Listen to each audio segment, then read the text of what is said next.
रहा है? आपको क्या लग रहा है? टीका लगाकर आए हैं, क्या लग रहा है? हाँ तो बीजेपी ही आएगा। ऐसा क्यों? हिंदू हो तो मैडम बीजेपी पर ही तो दूंगा। तो ये कौन सा पैरामीटर है कि जो हिंदू होएगा वो बीजेपी पर ही वोट देगा? तो मैडम मेरी मर्जी में किस पर भी दूं, आपसे क्या मतलब है?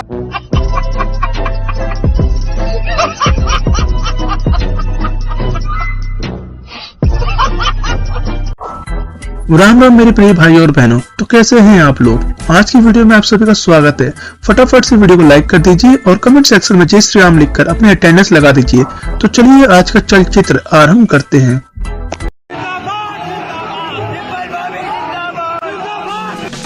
मैंने उसको इतना देखा जितना देखा जा सकता था, लेकिन फिर भी दो आंखों से कितना देखा जा सकता। वही गंगा में डुबकी लेने से गरीबी दूर होती क्या? आपको खाना मिलता पेट को, लेकिन आप बताइए, अरे जब बच्चा भूखा मर रहा है, बच्चा स्कूल में नहीं जा रहा है, मजदूरों को मजदूरी नहीं मिल रही है, जब ये है तो ये लोग जाकर हजारों रुपए खर्च करके कंपटीशन पे डुबकियां मार रहे हैं।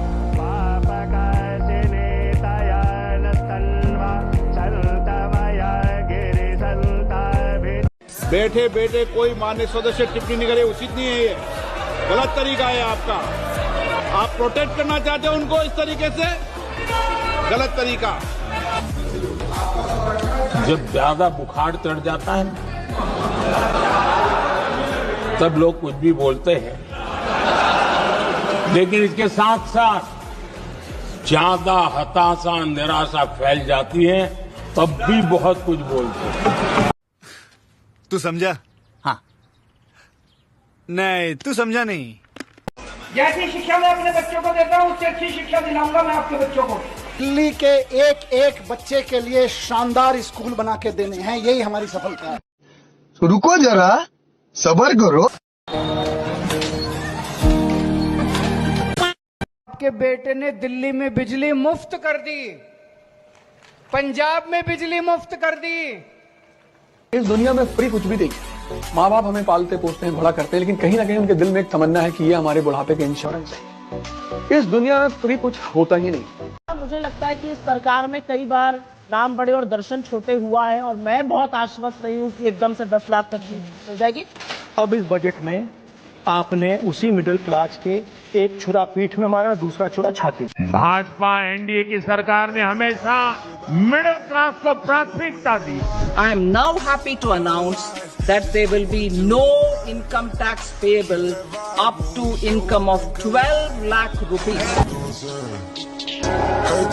हाँ, इधर ही रहते हैं हम। अच्छा, आप लोग को भी ये पांडे जी से कहीं मिले थे आप लोग? पांडे जी कभी आए नहीं आज तक यहाँ पर।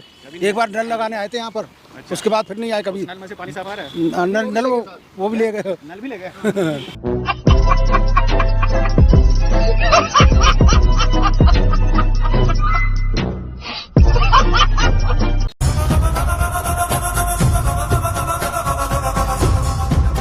ये है आपके अपने चमचा, मेरा मतलब है चट्टन चीनी अनबायस्ड मीडिया, जिसे महाकुंभ से बड़ी दिक्कत होती है। महाकुंभ में जाना अंधविश्वास लगता है। हाँ, वो अलग बात है कि इन्हें इतनी ठंड में चादर चढ़ाकर किसी सजीव की जान बचाना अच्छा लगता है। ये चैरिटी है, ह्यूमैनिटी है, इसे अंधविश्वास कतई न माना जाए। खैर हमें क्या, हम तो अंधे हो चुके हैं इनकी ईमानदार पत्रकारिता में। और इस पत्तलकार के अनुसार कुंभ में तो अनपढ़ों का मेला लगता है, दकियानुसी सोच है, लेकिन दरगाह पर वहाँ तो artificial intelligence, cryogenic technology, black hole, नए डिजाइन के मंगलयान इत्यादि इत्यादि पर रिसोर्ट होते हैं। ये नकली अनबायस्ड पत्तलकार कहीं भी जाए, अपन को क्या फर्क पड़ता है, मस्जिद में जाए या फिर चर्च में जाए। ऐसे लोगों की सोच सनातन धर्म से मेल नहीं खाती, और इसलिए ये गैंग सनातन विरोधी पार्टियों के तलवे चाटने का काम करती है और देश में नफरत फैलाने की भरपूर कोशिश करती है, और हिंदुओं का समर्थन करने वाली पार्टियों की छवि बिगाड़ने के लिए किसी भी हद तक जाने को तैयार रहती है। राहुल गांधी ने कल संसद में एआई के प्रयोग पर चर्चा करते हुए कहा कि जातिगत जनगणना के डेटा को यदि एआई से ट्रीट कर दें तो क्या नहीं हो सकता। यह बात और है कि तेलंगाना में उनकी सरकार ने जातिगत जनगणना कराया और पाया कि 13% सवर्ण है, बाकी सब ओबीसी, एससी, एसटी हैं। जबकि ऐसे प्रदेश का मुख्यमंत्री कोई पिछड़ा होता पर वो सवर्ण है। 12 में से 7 मंत्री सवर्ण है, केवल 2 ओबीसी और एससी हैं और 1 एसटी समाज। इसमें हमें लगा कि एआई का प्रयोग करना चाहिए ताकि पता लगे कि डेटा से क्या क्या हो सकता है। राहुल जी बार बार चीन का नाम लेते रहे तो हमने सोचा कि चीन की एआई डीप सीक लगा देते हैं। फिर पता चला कि नए कांग्रेस मुख्यालय में एक पूरा फ्लोर एआई के लिए, जहां ये लोग जात सीक या जात जीपीटी बना रहे हैं। इसमें एआई में नीले रंग का नीलहा रक्त कूलिंग के लिए प्रयोग में लाया जा रहा है। यूं तो एआई में जीपीयू का प्रयोग हो रहा है, पर राहुल गांधी ने इसे जेपीयू से रिप्लेस कर जात प्रोसेसिंग यूनिट बनाया। ये सारे जेपीयू रवीश कुमार की अध्यक्षता में तैयार हो रहे हैं। इसमें जब आप अपनी क्वेरी डालते हैं तो लार्ज लैंग्वेज मॉडल की जगह सूक्ष्म लैंग्वेज मॉडल के प्रयोग से केवल इतना पूछा जाता है, कौन जात हो, और इसका उत्तर मिलते ही जात जीपीटी एक नीले रंग की बत्ती जलाती। गुप्त सूत्रों से यह भी पता चला है कि खड़गे जी को अध्यक्ष का पद जात जीपीटी से निकले परिणाम के ही कारण दिया गया। हालांकि राहुल की जात आज तक कोई भी एआई नहीं बता पाया। रवीश जी ने जब नेहरू कमला, फिरोज इंदिरा, राजीव सोनिया के साथ ब्राह्मण, पारसी, कैथोलिक को जेपीयू में डालकर कहा कि परिणाम में दत्तात्रेय कौल ब्राह्मण प्रूव करो, तो अब आ जाए कंप्यूटर से मजाक करता है।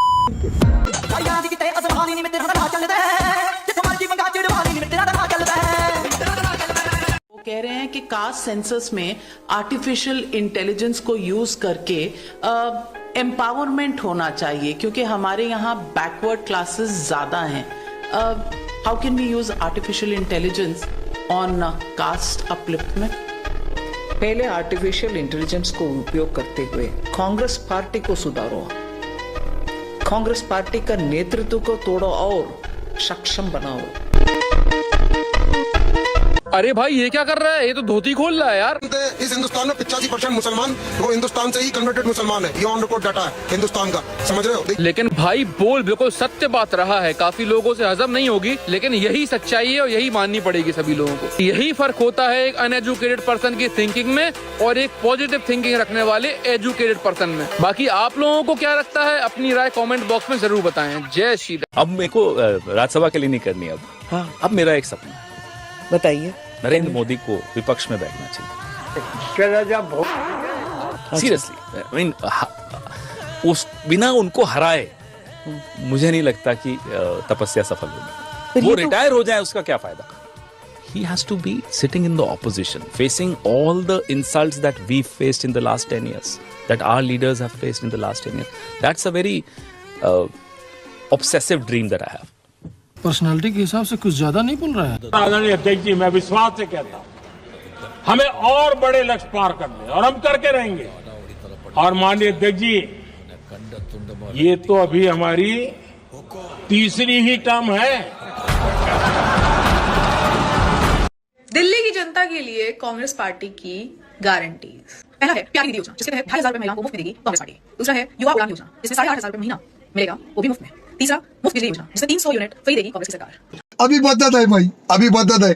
लो भैया, 8,500 खटाखट का लालच देने के लिए फिर से आ गई है कांग्रेसी छपरन। अरे भैया, जनता का पहले 8,500 खटाखट का वादा किया था, वो तो पहले दे दे। इस बार जनता, यदि जनता के बीच में भी आ गई ना गलती से, तेरा वो हाल करेगी कि इस बार तो बच तो भी गई है, अगली बार बच नहीं पाएगी। मैं महाकुंभ में दिवंगत लोगों को श्रद्धांजलि देता हूं, जिन्होंने आज हजारों की संख्या में वहां पर अपनी जान दी है। ये सब दोगलापन है, मैं तेरा दोगलापन उतारता हूँ। अध्यक्ष का ये कहना कि प्रयागराज कुंभ में मौनी अमावस्या के दिन हजारों लोग मर गए, हमें अफसोस होता है। एक इतना वरिष्ठ नेता, कांग्रेस देश की जो सबसे पुरानी पार्टी है, उसके अध्यक्ष से अपेक्षा की जाती है कि वो एक मर्यादित बयान देश की संसद में रखें, और इतना गुमराह करने वाला बयान, झूठ पे झूठ। ऐसे ही समाजवादी पार्टी के अध्यक्ष का बयान, एक प्रतिस्पर्धा दोनों दलों में है, कौन कितना सनातन विरोधी वक्तव्य दे सके। यही नहीं, अभी और सुनिए। 29 जनवरी के हादसे की तह में हम लोग जाएंगे, षड्यंत्रकारियों को बेनकाब करेंगे और उन्हें सजा कैसे दिलाई जाती है, यह आपने उत्तर प्रदेश के अंदर पिछले 8 वर्ष के अंदर देखा होगा। आगे भी आप इसको देखते रहिए। यमुना मेरी जिम्मेदारी है। मैं पिछले 3-4 दिन से देखता हूँ, देख रहा हूँ बहुत आरोप प्रत्यारोप चल रहे हैं भी। वो कह रहे हैं ये नहीं कर रहे हो। यमुना में चाहे हरियाणा से आ रहा है, चाहे यूपी से आ रहा है, चाहे कहीं से आ रहा है, यमुना को साफ करने की जिम्मेदारी मेरी है। I will not pass blame to anyone. ये 70 साल की प्रॉब्लम है, ये 2 दिन की प्रॉब्लम नहीं है। चुनाव के वक्त मैंने दिल्ली के लोगों से 5 साल मांगे थे। मैंने कहा अगले चुनाव में मैं खुद डुबकी लगाऊंगा यमुना के अंदर, आप सब लोगों को साफ पानी में डुबकी लगवा दूंगा, नहीं तो वोट मत देना। अभी बदत है भाई, अभी बदत है। आज रिकॉर्ड वोट करेगी स्वच्छ हवा के लिए, शुद्ध पानी के लिए, निर्मल यमुना जी के लिए। अच्छी सड़कों के लिए, विकसित दिल्ली के लिए। दिल्ली वालों, आज ऐतिहासिक मतदान करें। मतदान करने से पहले फर्जीवाल के दिए हुए नलों के अंदर से पानी आ रहा है या फिर कोल्ड कॉफी या फिर कोल्ड ड्रिंक आ रही है, यह अवश्य चेक करें। दिल्ली वालों, फर्जीवाल की फर्जी स्कीमों में ना फंसकर भाजपा को वोट करें और हमारे दिल्ली को विकसित दिल्ली बनाएं। जय भाजपा, विजय भाजपा। या आम आदमी की तरफ से चुपचाप झुग्गियों में एक पर्चा बांट रहे हैं, जिसमें साफ साफ लिखा हुआ है कि अगर बीजेपी आई तो झुग्गियां टूट जाएगी। मैं कह रहा हूँ केजरीवाल जी क्या हमें लिख के देंगे, केजरीवाल जी आए तो झुग्गियां नहीं टूटेगी।